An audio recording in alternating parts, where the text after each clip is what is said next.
Ресей-Украина соғысы басталғалы бері Ресейдің Қазақстанға ықпалы азайып келеді дейді кейбір сарапшылар. Яғни бұрынғыдай емес, Ресей қазір Қазақстанға уақыты болмай жатқанға ұқсайды.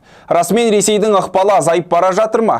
Әлде бұл иллюзия ма? Бірге тексерейік. Бір мемлекеттің келесі бір мемлекетке ықпалын өлшейтін Foreign Bilateral Influence Capacity индексі бойынша Ресей Қазақстанға ықпал етер мемлекеттердің арасында көш бастап тұр.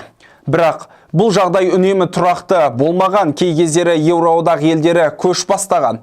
2025 жылға дейінгі болжам бойынша Қазақстанға ықпал етуі жағынан ақш, Еуроодақ елдері, Ресей және Түркия талас жүргізеді екен.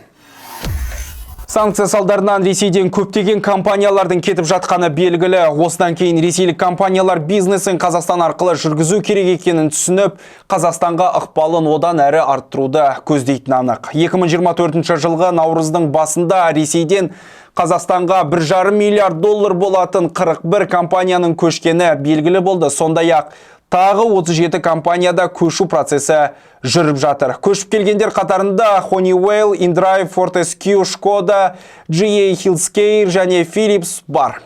Volkswagen Қостанай облысында автокөлік өндіретін зауыт ашқысы келетінін мәлімдеді. Осылайша Ресей Қазақстанда инфрақұрылым мен логистикалық жобалар саласында да жаңа ойыншыға айналуы мүмкін.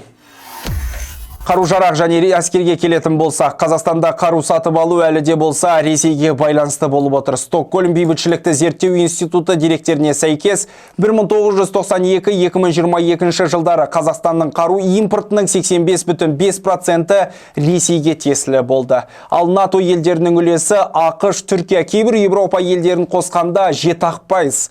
Ал 2022 жылғы қазан айында жаңартылған Қазақстанның әскери доктринасы Қазақстанның Ресеймен бірге әуе шабуылына қарсы қорғаныстың ортақ аймақтық жүйесін құруға ниетті екенін растайды. Бұл екі ел арасында ұзақ мерзімді стратегиялық серіктестік пен әскери тәуелділікті көрсетеді. Қазақстан ОДКБ ұйымына мүше болғандықтан біз қару-жарақ пен әскер жөніндегі әлі күнге дейін Ресейді айналып өте алмайтынымыз анық. Қорыта айтсақ, Ресейдің Қазақстанға ықпалының азаюы бұл әзірге иллюзия ғана. Ресейдің Қазақстанға тікелей ықпалы әлі де күшті әрі кей аспектілерде тұрақты болып отыр. Жаңа демократ басшы келіп басқарнаға бұрмаса, 7,5 мың километр астам шекарамыз, географиялық қолайлы жеріміз тұрғанда Ресейдің ықпалы тоқтамайтын сияқты. Ресей үшін біз кімбіз? Маңызды серіктес, географиялық коридор, әлде қарапайым көршілес ел ме? Пікіріңізді комментке жаза кетіңіз, видеоны бөлісіп, каналға тіркеліңіз. Шындыққа сіздің де таласыңыз бар.